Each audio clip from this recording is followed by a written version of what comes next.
Hola, hoy me gustaría hablaros de la huella masónica en el mundo. ¿Qué es la huella masónica en el mundo? La huella masónica en la historia del mundo tiene su importante trascendencia. Entre la influencia documentada, la sociabilidad ilustrada y el mito de la conspiración universal, tenemos la huella masónica en el mundo, que pese a quien pese, está presente. En realidad, si hacemos una revisión y nos formulamos una pregunta, entonces tendremos varias respuestas. ¿Hasta qué punto la masonería ha intervenido realmente en la construcción de la historia mundial? La respuesta exige serenidad. Si afirmamos que la masonería ha gobernado secretamente el mundo, caeremos en el territorio de la fantasía conspirativa.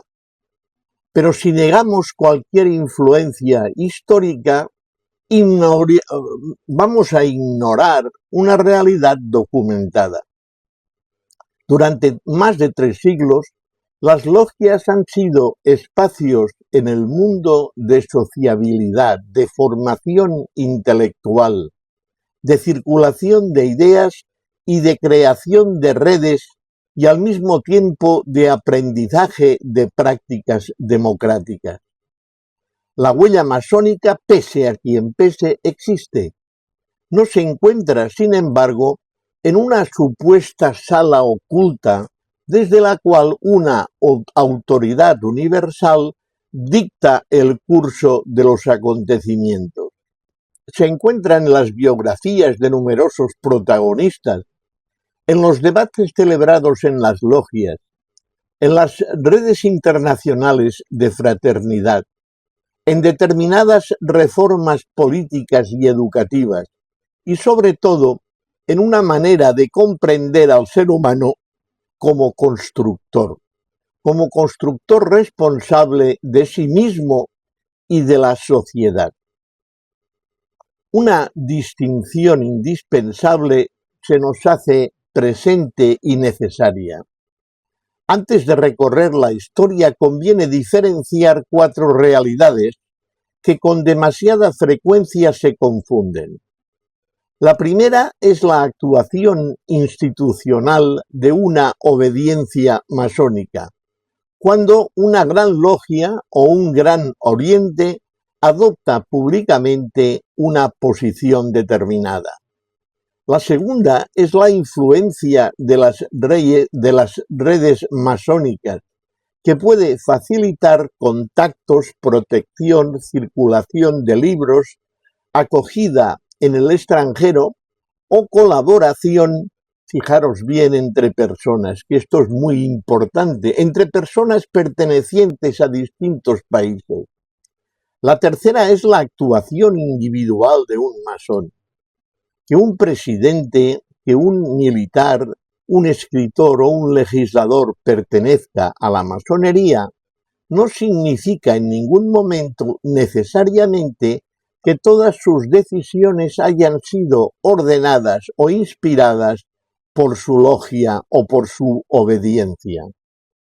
La cuarta es la leyenda, la posterior atribución de una condición masónica nunca demostrada a personajes históricos, a organizaciones políticas o a acontecimientos revolucionarios.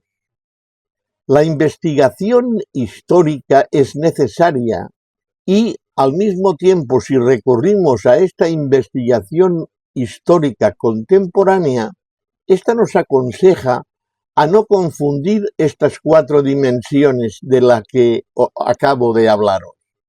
La masonería no ha sido nunca una organización mundial monolítica. Ha estado dividida en obediencias, en ritos, en corrientes espirituales, en concepciones religiosas mezcladas y en sensibilidades políticas frecuentemente enfrentadas. Hubo masones monárquicos y republicanos, creyentes y librepensadores, revolucionarios y conservadores, colonialistas y anticolonialistas. Y esto, en el contexto actual mundial, sigue igual. Pero eso es más correcto que si hablamos de masonerías que de una masonería única e inmutable. De esta manera hablaremos o podemos hablar de masonerías y quizás sea bueno. Pero el nacimiento de una nueva forma de sociabilidad como es la masonería moderna, que surgió, como bien sabéis, en el ambiente intelectual de la Ilustración, el 24 de junio de 1717, cuando 4 logias londinenses se reunieron y constituyeron la primera gran logia, y que después en 1723 aparecieran las constituciones atribuidas a James Anderson, es sobre todo el nacimiento de un documento decisivo para la organización de la masonería especulativa. Y esto, en realidad, incorpora unos principios avanzados de la Ilustración en la historia, en el conjunto mundial. La novedad, en realidad, no correspondía o no venía a ser o no era, evidentemente, una serie de nuevos elementos o símbolos heredados y recreados a partir del oficio de los constructores de catedrales. Lo verdaderamente transformador fue la creación de un espacio donde hombres de procedencias sociales, religiosas, profesionales diferentes podían reunirse bajo unas mismas reglas. En el interior de la logia se elegían cargos, se levantaban actas, se respetaban turnos de palabra, se sometían asuntos a deliberación y se recaudaban fondos de ayuda mutua. Aquellas prácticas no constituían en ningún momento una democracia moderna, pero enseñaban a sus participantes a una relación mediante normas diferentes de las jerarquías rígidas que estaban acostumbradas en aquel contexto de tiempo del antiguo régimen. Por eso la masonería fue, en este sentido, una escuela práctica de asociación civil. Entonces, hay que considerar a la masonería de una forma voluntaria y autoorganizada de sociabilidad adaptada a la cultura científica e ilustrada del siglo XVIII. Se sitúa principalmente y de manera precisa su importancia histórica, porque estábamos en una Europa dividida por las guerras de religión y había una posibilidad de continuidad de estas guerras. Y entonces esto era un problema que había que resolver o que se resolvió de alguna manera ciertamente. El hermano no tenía que pensar exactamente como los demás. Debía aprender a constituir y construir con ellos unas nuevas premisas. Y aparece la ilustración, es decir, la circulación de ideas antes de dirección política. Esto es importante. Las logias del siglo XVIII se extendieron por Francia, los territorios germánicos, Italia, los Países Bajos, América y los grandes puertos comerciales. En ellas se encontraron aristócratas, reformistas, comerciantes, militares, funcionarios, científicos, músicos y escritores, entre otros. No fueron las únicas instituciones de la Ilustración. Existieron igualmente academias, salones literarios, cafés, sociedades científicas, clubes políticos. Pero las logias añadían algo particular, un lenguaje simbólico común y una red internacional capaz de atravesar fronteras. La masonería no inventó la libertad de conciencia, ni inventó la tolerancia religiosa ni la igualdad jurídica. Estas ideas procedían de un movimiento intelectual mucho más amplio. Sin embargo, la masonería contribuyó a difundirlas, a ritualizarlas y a convertirlas en hábitos de convivencia. Por eso su influencia más profunda no siempre se encuentra en una ley concreta. Se encuentra en la lenta modificación de las mentalidades, en la sustitución del privilegio de nacimiento por el mérito, de la obediencia ciega por el examen riguroso de lo que está ocurriendo, de la verdad impuesta por la búsqueda y de la sociedad de órdenes por una aspiración a una ciudadanía común y ordenada. Llegamos a la Revolución Norteamericana, que de todas maneras es una presencia visible pero no omnipotente. Entonces, la presencia masónica en la fundación de los Estados Unidos está muy bien documentada. George Washington fue iniciado en 1752 en Fredericksburg y mantuvo vinculación con la orden durante toda su vida, y está bien documentado este tema en Mount Vernon. Benjamin Franklin ingresó en una logia en 1731 y llegó a ser gran maestro de Pensilvania y participó activamente en la expansión de la masonería colonial. En el National Park Service se pueden encontrar documentos que confirman también la pertenencia de otros personajes relevantes de la independencia norteamericana. La ceremonia de la colocación de la primera piedra del Capitolio, que se celebró en Washington el 18 de septiembre de 1793, siguió un ceremonial masónico público. No se trató de una ceremonia clandestina, sino de un acto cívico precedido por un desfile y conocido por la población. Así está documentado en el tema del Capitolio, en el cual hay una serie de documentos bien fehacientes y al mismo tiempo comprobados históricamente. Pero lo que sí hay que evitar es la exageración, porque la Constitución de los Estados Unidos no fue redactada por una logia y la totalidad de los llamados padres fundadores no perteneció a la masonería. Dejémoslo esto bien claro. Las ideas de soberanía popular, de división de poderes y de derechos individuales procedían del republicanismo clásico, del constitucionalismo británico, del pensamiento ilustrado y de la experiencia colonial. Por lo tanto, lo que sí hay que decir es que la masonería proporcionó a determinados protagonistas un lenguaje de virtud, de fraternidad y de arquitectura simbólica de una nueva nación. Y esto es una influencia y un marco de sociabilidad y no la autora exclusiva de la República Norteamericana por los masones. Además, aquella fraternidad convivió con una contradicción moral inmensa, porque algunos de sus miembros, incluido Washington, fueron propietarios, fijaros bien, de esclavos.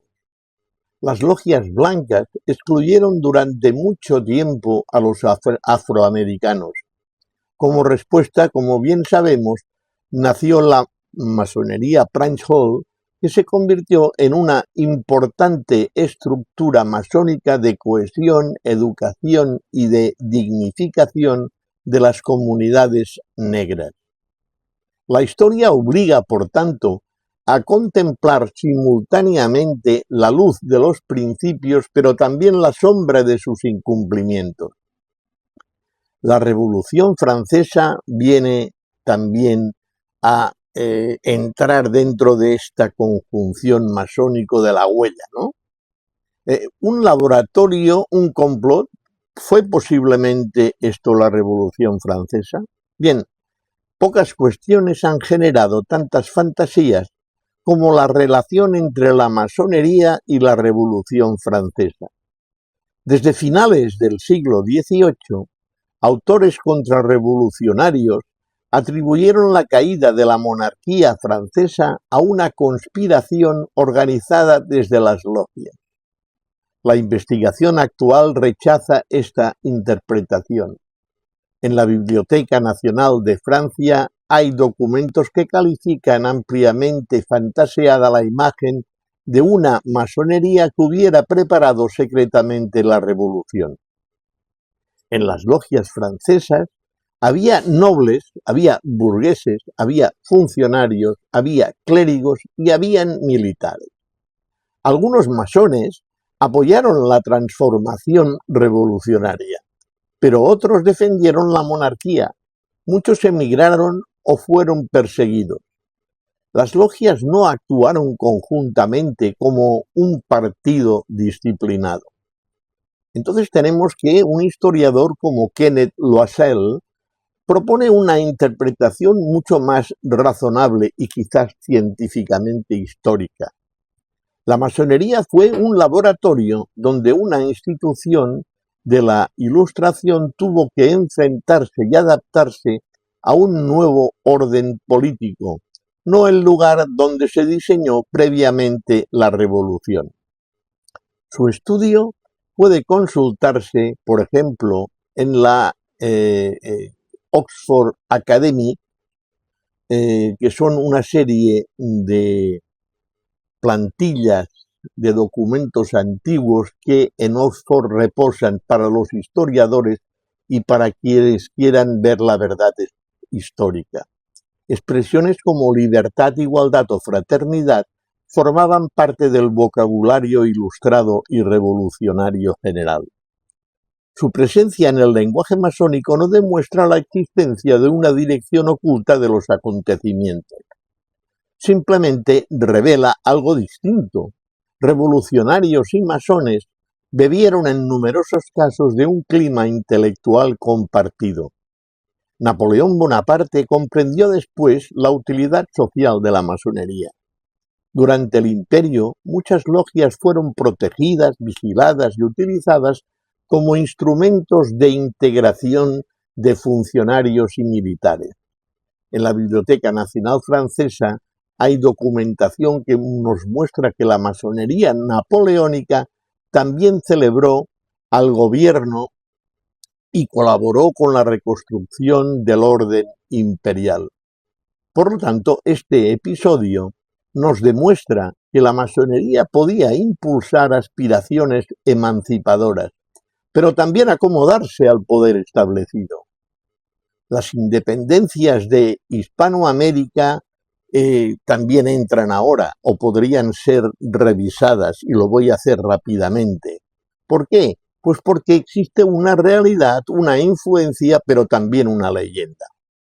La relación entre la masonería y la independencia hispanoamericana exige una cautela todavía mayor.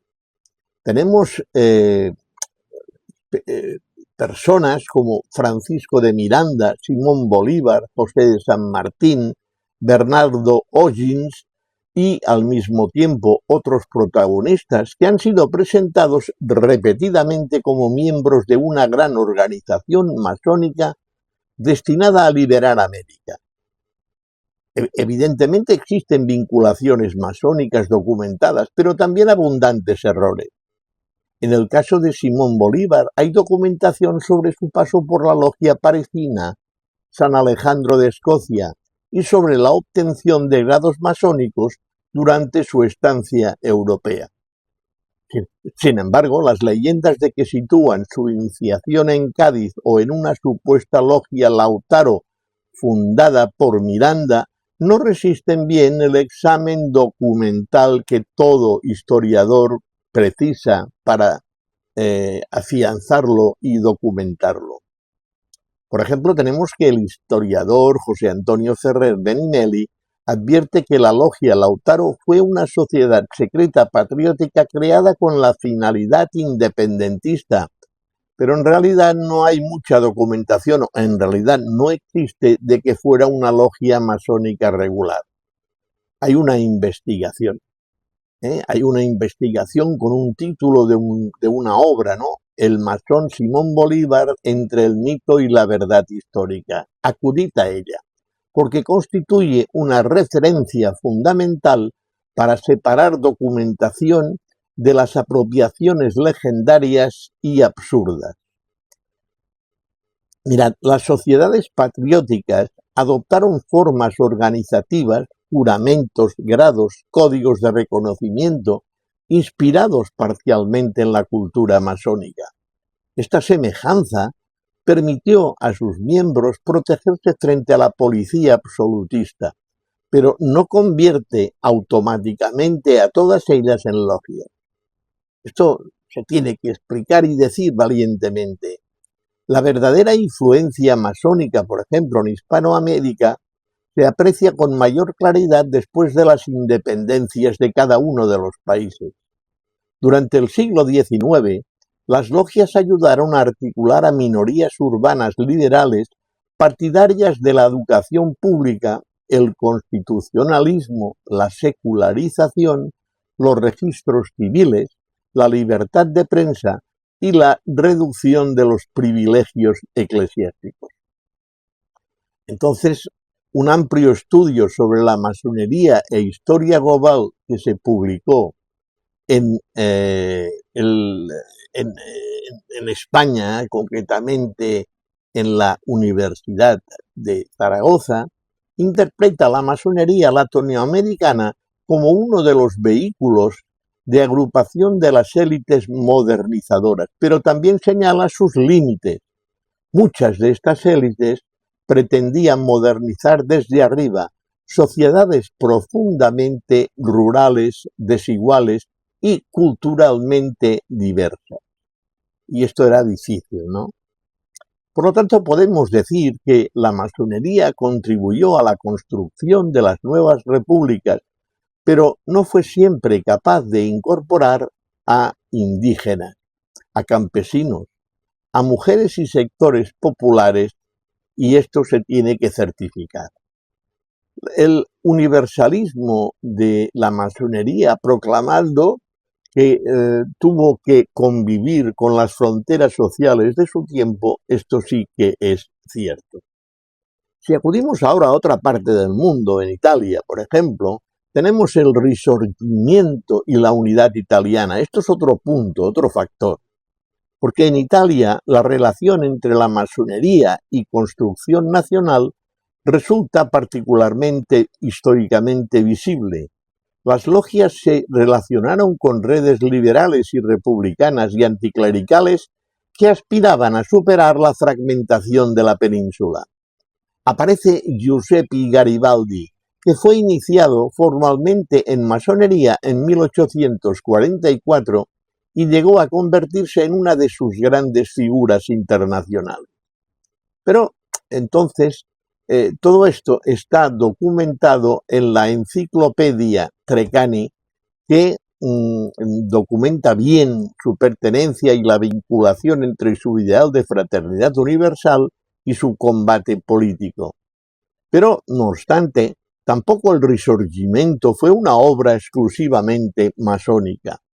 En la unificación de Italia intervinieron la monarquía piamontesa, la diplomacia de Cavour y una serie de movimientos republicanos, y después, al mismo tiempo, a la limón, los levantamientos populares de los intereses internacionales que se mezclaban entre ellos, y después una serie de campañas militares.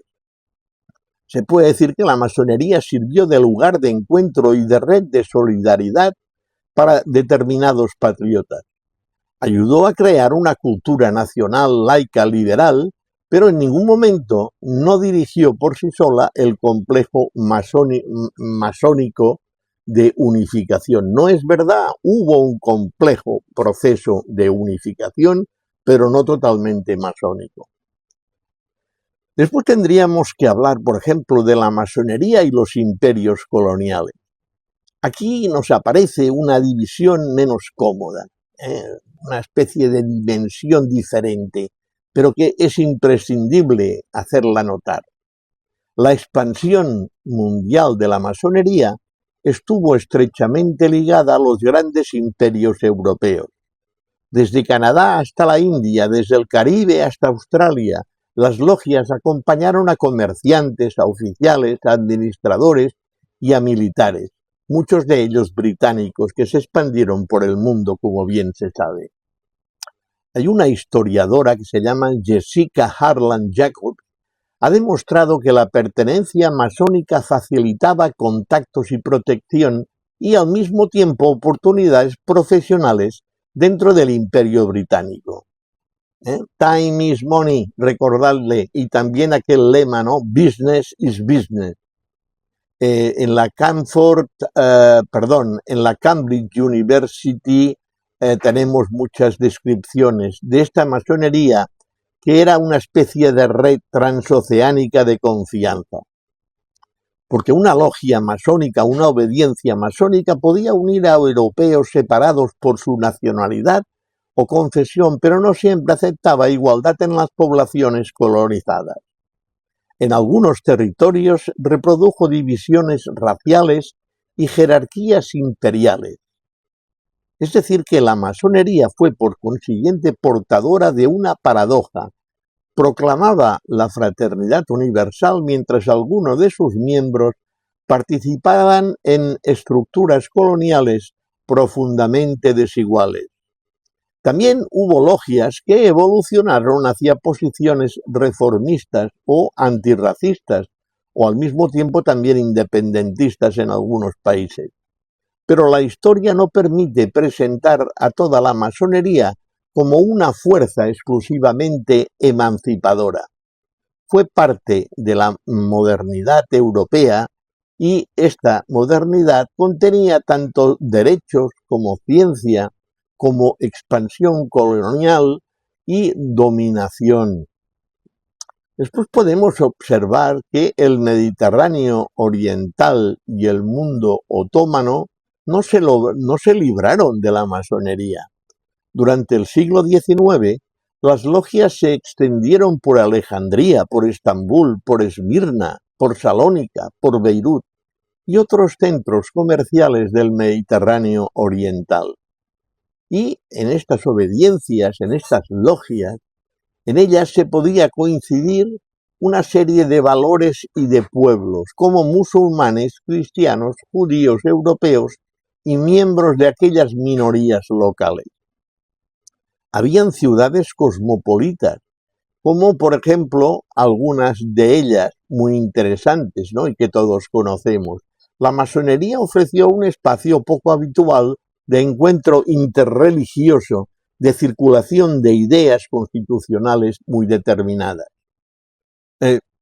Influenciados reformadores, algunos de ellos otomanos y miembros del movimiento de los jóvenes turcos, utilizaron redes y métodos de sociabilidad relacionados con las logias masónicas, haciéndose virtud de ello, de estas ideas.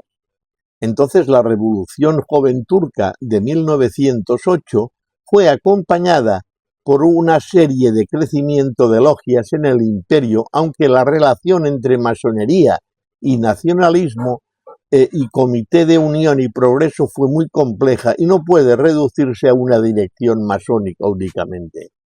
Pero, en fin, se pueden encontrar documentos en la Open Edition.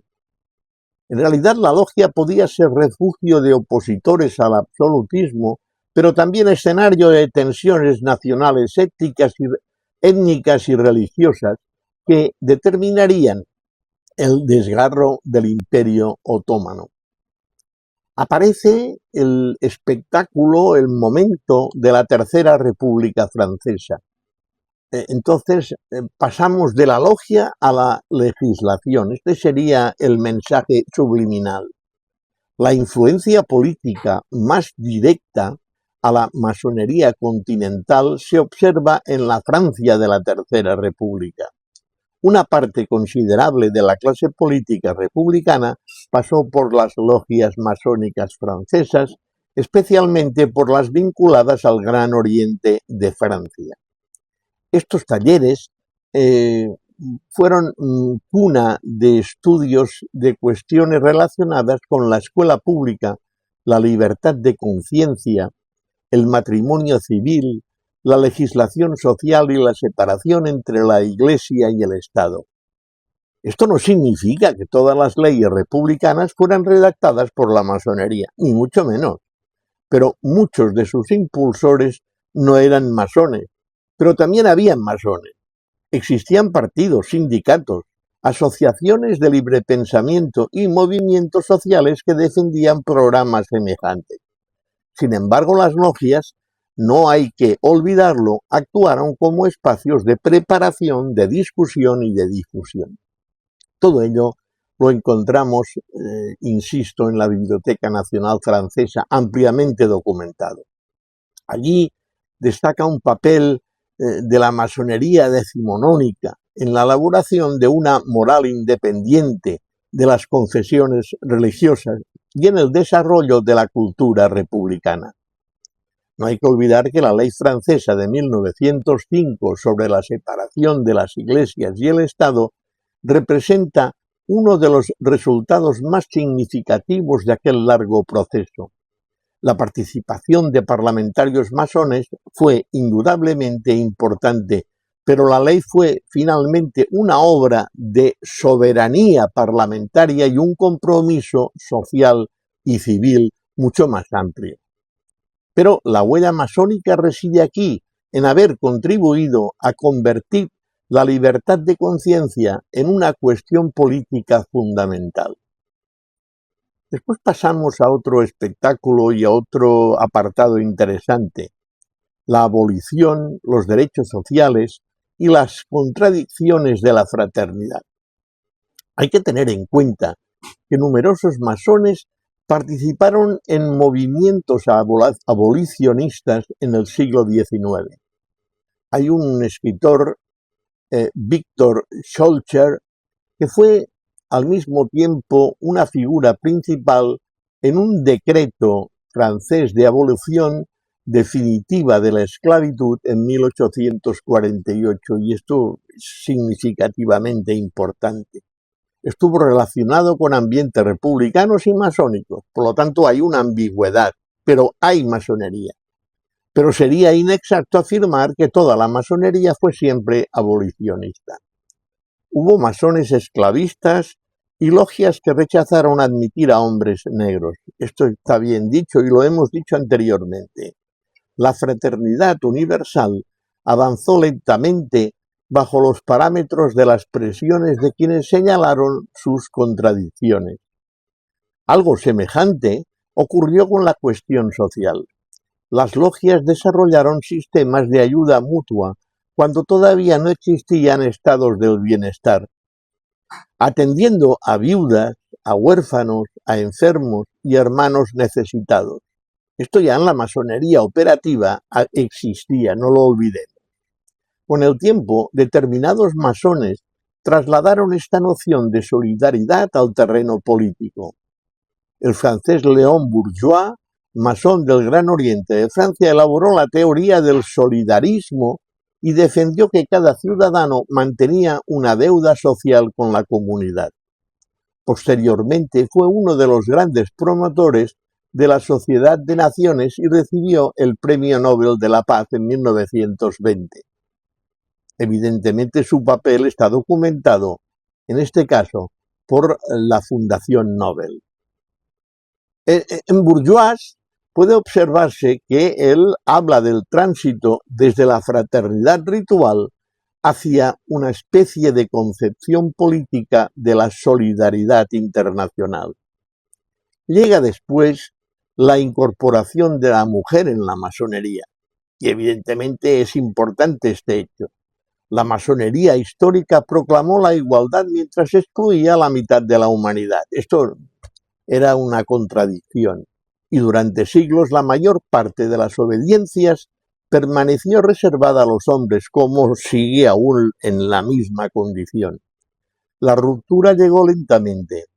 En 1882, Marie de Reims fue iniciada en Francia. En 1893, un año después, junto con Georges Martin, fundó la obediencia mixta Les Droits Humains, que reconocía a mujeres y hombres con los mismos derechos y deberes. Todo ello lo podemos encontrar documentado en la Biblioteca Nacional de Francia. Y esta relación entre de Reims, el feminismo republicano y el nacimiento de la masonería mixta queda conformado. A partir de entonces, la igualdad dejó de ser únicamente una proclamación abstracta y comenzó a penetrar, no sin resistencias, en la propia estructura iniciática. La aparición de obediencias mixtas y femeninas constituye una de las transformaciones masónicas con mayor alcance social y simbólico. Después hay que mirar, ¿no?, ampliamente la huella en las artes y la cultura de la masonería. No hay que negarlo ni olvidarlo, porque la influencia masónica no se limitó a la política, también penetró en la música, la literatura, la arquitectura y la pedagogía. El ejemplo más conocido es Wolfgang Amadeus Mozart, iniciado en Viena en 1784. Tenemos la flauta mágica representada simbólicamente como el adalid y la explicación del camino iniciático en que el ser humano atraviesa pruebas, abandona la oscuridad, domina sus pasiones y avanza hacia la sabiduría. Por lo tanto, hay una fundación, la Mozarteum, que reconoce que la ópera está profundamente moldeada por ideas masónicas. Y al que no le guste, lo siento, pero está así. Por lo tanto, el imaginario de la luz, la prueba, el templo, la armonía, pasó del ritual a la creación artística. Pero la huella masónica se encuentra también en autores como Lessing, Goethe, Tolstoy, Kipling, Conan Doyle, y aunque su relación con la orden y el grado de influencia varían considerablemente y también hay algunas inexactitudes, hay que tener en cuenta todo ello. En todos los casos resulta necesario distinguir entre la pertenencia demostrada, la afinidad cultural o la simple utilización literaria de símbolos masónicos. Llegamos a otro punto interesante: los totalitarismos y la invención del enemigo judeo-masónico. Vaya tema. Durante los siglos XIX y XX se construyó una imagen siniestra de la masonería como poder secreto responsable de revoluciones, de crisis económicas, de secularización y de decadencia moral. Esta fantasía infernal culminó en el mito del complot judeo-masónico. El hecho de que las logias acogieran, al menos en algunos países, a personas de diferentes religiones, facilitó que surgiera el antisemitismo y el antimasonismo y que acabaran fundiéndose en el enemigo común. Llega el régimen nazi, que persiguió, disolvió las logias que defendían la tolerancia, la igualdad o mantenían vínculos internacionales. En realidad, tenemos muy claro que todo ello está bien especificado y documentado en el Museo Conmemorativo del Holocausto de Estados Unidos. Allí están documentadas todas estas confiscaciones, estas campañas propagandísticas, persecuciones sufridas por los masones y otras aventuras parecidas.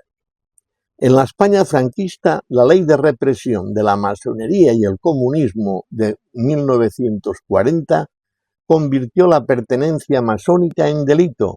Se creó una jurisdicción especial dependiente de la presidencia del gobierno y al mismo tiempo se utilizaron documentos incautados para identificar, procesar, condenar y fusilar, es decir, a matar, a deshacerse de antiguos miembros masónicos.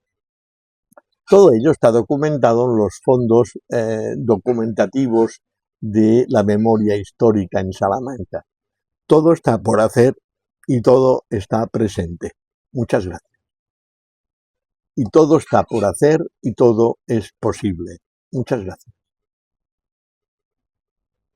Podemos decir que los totalitarismos necesitaban presentar la diversidad del libre pensamiento y las redes internacionales como conspiraciones contra la unidad nacional. La masonería fue convertida así en un enemigo imaginario sobre el que proyectar todos los males. Esto no significa que cada masón fuera un resistente heroico, ni mucho menos. Hubo comportamientos diversos, cobardías y acomodaciones y colaboraciones individuales infectas e indeseables. Pero los principios de la libertad de conciencia, la deliberación y el pluralismo resultaban incompatibles con los sistemas políticos que exigían y que exigen obediencia absoluta. Una fraternidad que tampoco pudo impedir las guerras es la masonería. La masonería nunca pudo impedir las guerras. No, fue un intento, pero hay que reconocer el fallo, ¿no? Porque la aspiración masónica a la fraternidad universal no consiguió impedir que los masones combatieran entre sí en las grandes guerras de los siglos XIX y XX. Cuando estalló la Primera Guerra Mundial, los masones franceses, alemanes, británicos, italianos y austrohúngaros apoyaron mayoritariamente sus respectivos países. Esto fue un desastre. La pertenencia nacional demostró ser más fuerte que la fraternidad ritual. Y esta constatación resulta esencial. La masonería podía tender puentes, pero no estaba situada fuera de la historia y de sus consecuencias. Sus miembros compartían las pasiones, los prejuicios, los intereses y las contradicciones de las sociedades en las que vivían, por desgracia. Hay que decir que la orden no construyó un gobierno mundial, construyó redes internacionales que en determinados momentos, hay que decirlo todo, favorecieron el diálogo y lo favorecen actualmente, pero que también se fragmentaron y se pueden fragmentar actualmente ante las exigencias de un patriotismo verdaderamente cuestionable. La guerra y los intereses imperiales tuvieron su influencia y ahora otros acontecimientos en el contexto actual puede ser lo mismo. Entonces, la verdadera huella masónica, ¿de dónde procede? ¿Dónde está? Después de recorrer 3 siglos, la conclusión debe ser tan firme como matizada. La masonería no ha dirigido secretamente la historia del mundo, no creó por sí sola las revoluciones atlánticas, las independencias americanas, la unidad italiana, la abolición de la esclavitud, la escuela pública, el feminismo, la laicidad o la sociedad de naciones. Pero tampoco fue, hay que decirlo, una mera asociación recreativa encerrada en sus templos. Que nadie lo olvide. Su verdadera influencia consistió y consiste en proporcionar a determinadas minorías un método de reunión, un lenguaje de dignidad, una red internacional y una pedagogía moral que no tiene que olvidarse. Enseña a muchos hombres y más tarde también a mujeres, y ahora a los dos, a ambos sexos, a verse no como súbditos inmovibles de un orden heredado, sino como constructores de sí mismos y de la ciudad, este término francés, la cité, ¿no?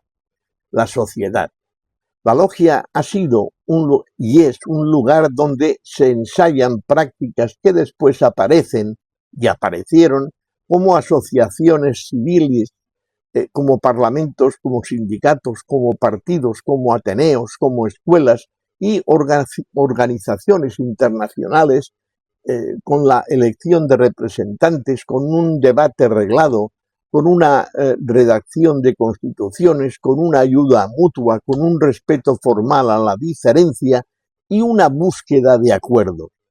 Y también puede decir que la masonería reproduce constantemente desigualdades de clase, de género, de raza. La masonería ha participado, participa y participará, ojo, en redes coloniales. Se acomodó y se acomoda a veces, en ocasiones al poder, excluyó a las mujeres durante siglos y no siempre estuvo a la altura de sus ideales.